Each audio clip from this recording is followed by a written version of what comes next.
Welcome back, everyone. This is the second part of using SQLite with Python. So this is where I stopped at the end of the previous video.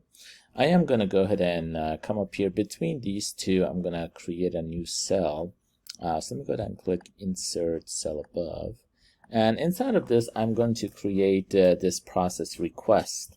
As you recall, this process request takes the selection, the storage, which is the list, and the database connection. So let's go ahead and write that. And this is going to call the other functions as necessary. So process request, and we're going to pass the selection, the storage, and the database.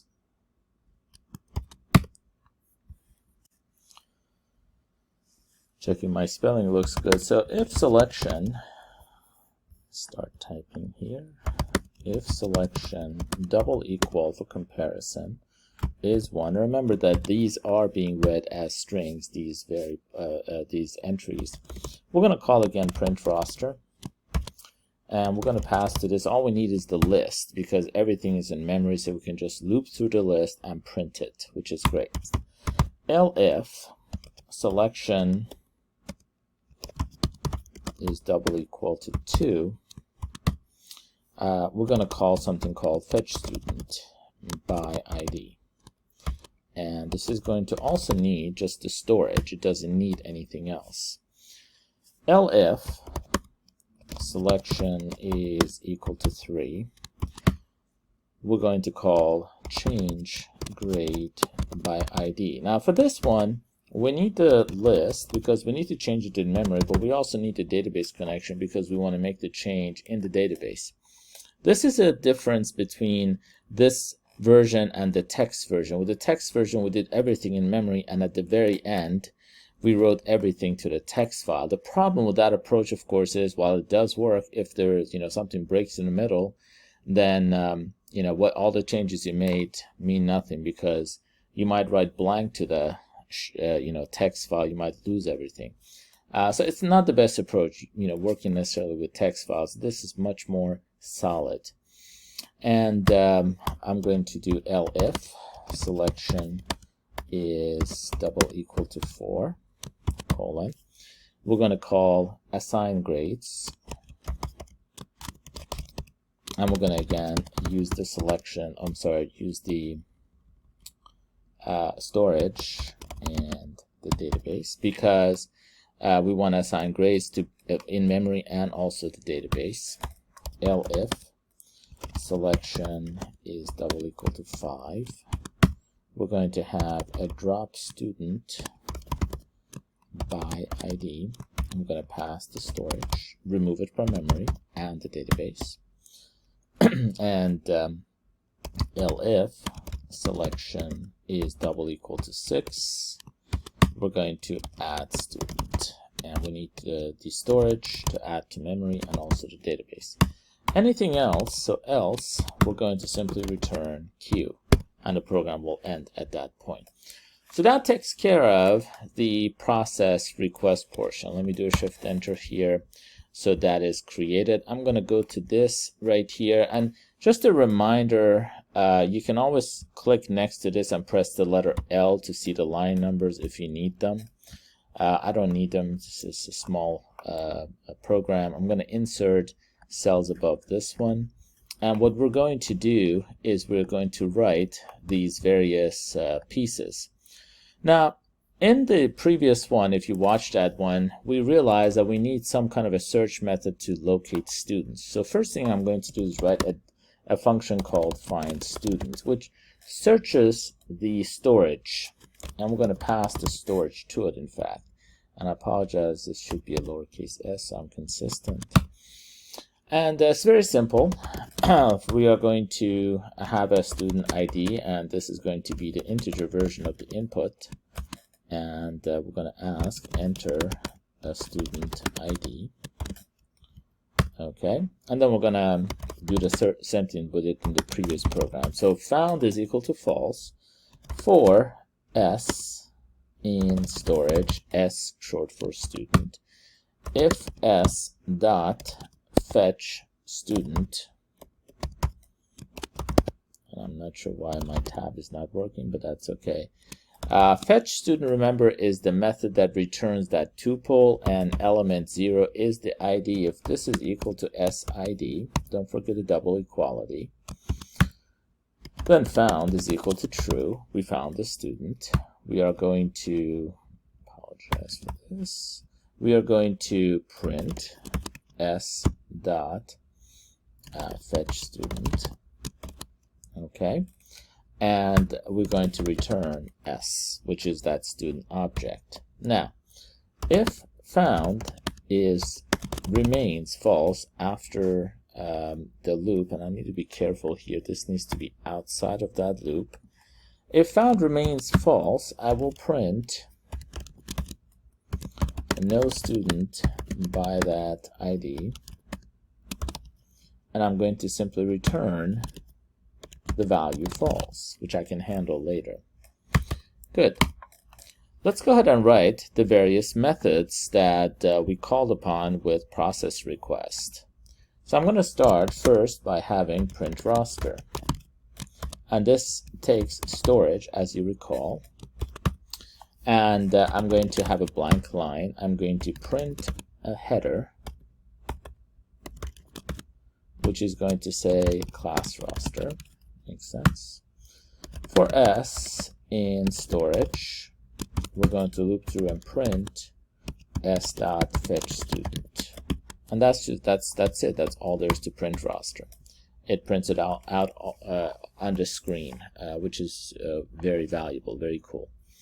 So the next thing is I want to fetch a student by ID. That's the next selection. So def fetch student by ID. And this also just takes the storage. Now this is where that little find student function comes in handy. All I have to do is to simply call find student in this one and pass to it the storage. And think about it, when I call this, it's going to call this function. It's going to ask for a student ID. If the student is found, that will be displayed. If not, it will say no student by that ID. And we can see that we're done with that. So great. So that takes care of that part. Now I want to write def change grade by ID. And for this one, we need the storage, and we also need the database connection. So let's see how we do this. First, I'm going to have a blank line, and then I'm going to have response is equal to find student and pass to it the list. So two things can happen. Either when we call find student, we get a student object that is returned, so this response becomes a student object. Or if no student is found, we return false, and this becomes a Boolean variable. It will become the value false. So I'm going to do a check. I'm going to say if response is not equal to false, then a student must have been found. I'm going to have a numeric grade variable be equal to int input, enter a student grade in numeric form. All right. And remember that at this point, the response variable is in fact a student object. So I can call the setGrade method of the student and pass to it this numeric grade. That takes care of it in the memory, in that student object, which is sitting inside of that storage list. But what we need to do is we need to also make the change in the database. So I'm going to call db, which is pass right here, which is what we needed, dot execute.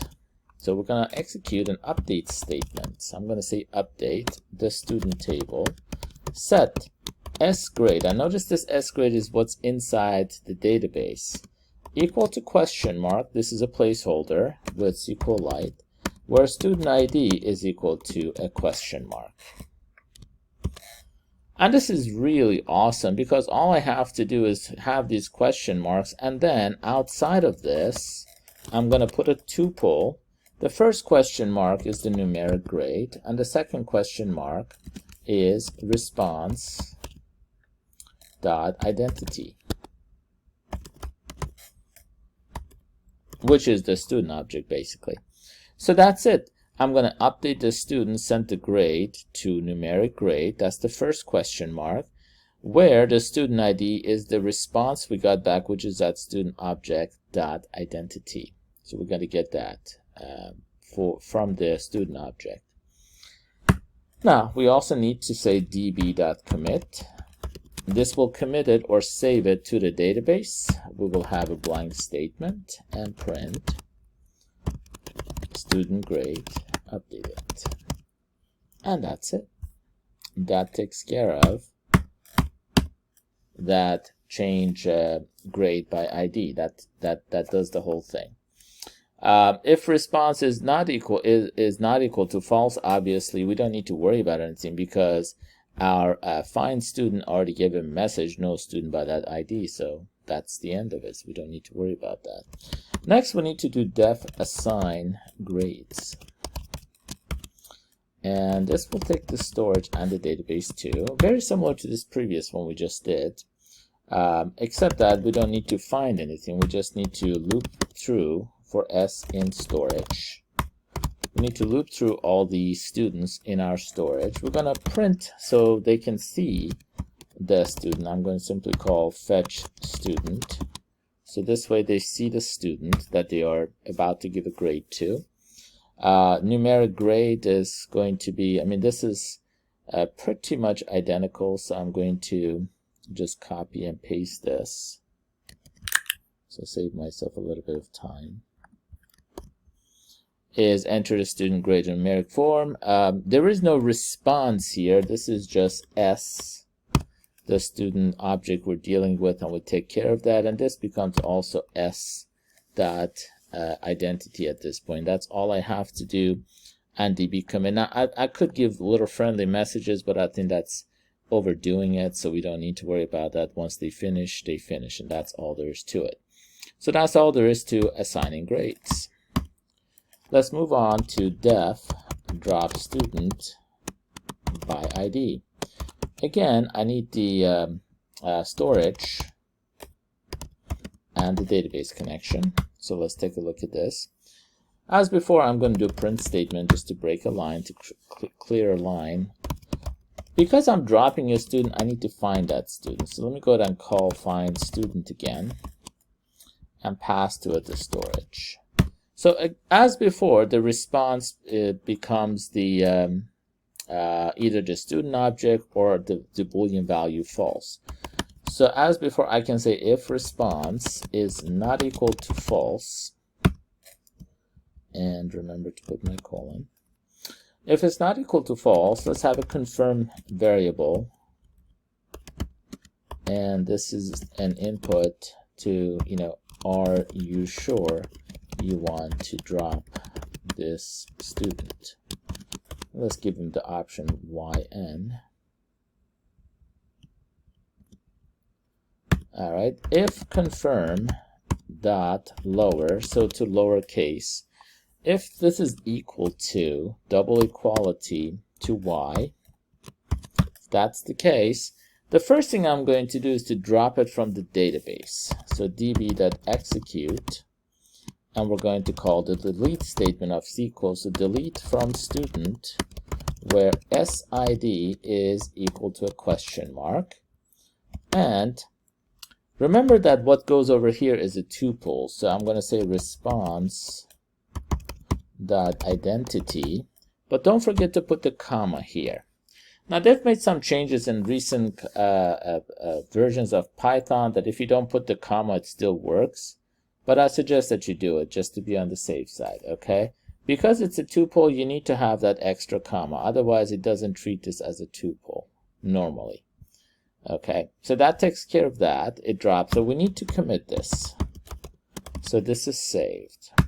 I'm going to call storage.remove to remove it from memory. And we'll give it response, which is the student object. And let's give a statement print student dropped. Takes care of that. Let's have an else statement This is an else statement for the second if statement. Else, I'm going to simply say print operation canceled. Depending on who you talk to, canceled has either 1L or 2L. I'm going to put 2Ls. And that's all there is to it. Is before, if the response is equal to false, we get that message that the student was not found. Lastly, we have def add student. And as before, this takes storage and the database connection. Let's print. And I'm going to have SID be equal to integer input of enter a student ID, 4 digits. They might misbehave and not, put something else. We're not handling that in this program. Sname is equal to input enter a student name. For those of you who are purists, say, well, what about first name, last name? You're right, but I'm just trying to show how SQLite works primarily and how you can structure something using a menu option. So enter student email. And I'm not going to worry about the grade, because when a student is being added, they don't have a grade, and we know that the default grade they will have until there's a change is a 0. So what I need to do now is to create the student object, add it to the list and to the database. So those are 2 things I need to do. So new student is equal to call the student constructor and pass to it the information they gave us, sname, semail.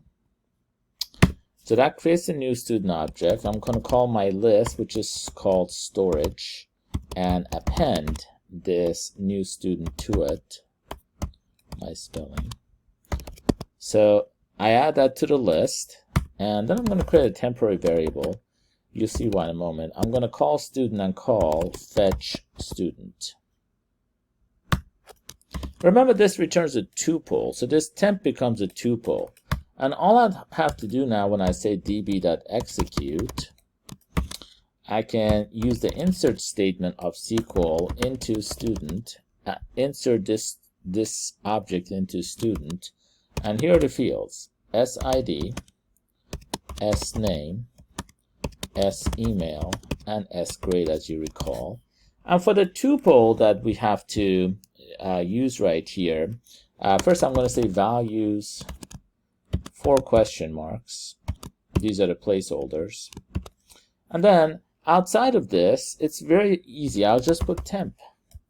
I don't have to spell out anything else, because instead of listing all of these, SID, SName, SEmail, etc., and not having SGrade right off the bat, by the way, by simply doing this tuple, I get a tuple here which will have the SID, SName, SEmail, and SGrade. So it's really convenient to do it this way. What I need to do is to do db.commit, to commit this to the database, save it, and then print student added successfully.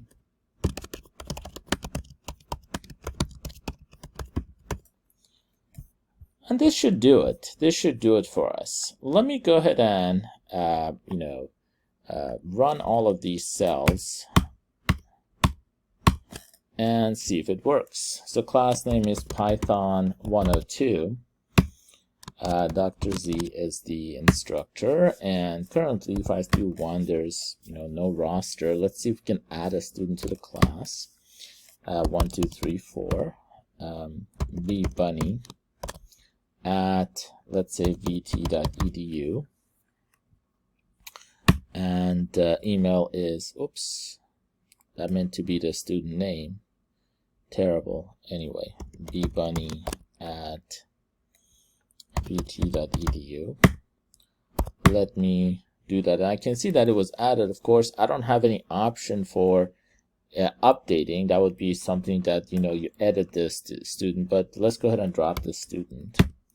1, 2, 3, 4, and I got an error message. So let's see what the problem is. Student object has no attribute fetch student. You can see that I misspelled this. This is supposed to be a capital S. So let's go back to my program for dropping a student by ID. And here is find student. It's probably in the find student here. There it is. So fetch student. And something as simple as that will do it for you. Okay. So let's try this again. Python 102, Dr. Z. And we can also check to see if that student's still there. And it's still there. So it is still in the database. Let me try option 5 to drop the student. 1, 2, 3, 4. Shows Bugs Bunny. Are you sure? I'm going to say yes. And if I do print roster, I can see that the student was in fact dropped. Let me quit the program and we're good to go. So this is it. This is now using a SQLite database. I would like to take a moment and show you guys this database. This is Anaconda running in the background. But here is the database. I'm going to bring it into the screen so you can see that it shows this .db, and it's got this little icon running here. Now I'm going to open up and let me show you where you can get this tool. You can always go to and search for DB browser SQLite.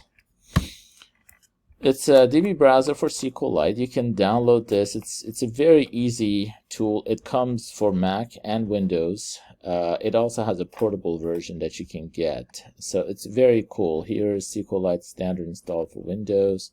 There's a portable version which only runs on Windows, and there's the one for Mac, for Intel-based Mac, or if you have Apple Silicon M1, M2, M3, whatever M you have, you can use this one. I'm going to bring mine up and I'm going to demonstrate this to you guys. So here's DB browser for SQLite, and currently I don't have anything. I'm going to open this database that I created, which is sitting on my desktop. There it is. And you see that there is a table student, and I can go to browse data. Currently there is no data. The one data that I had was wiped out.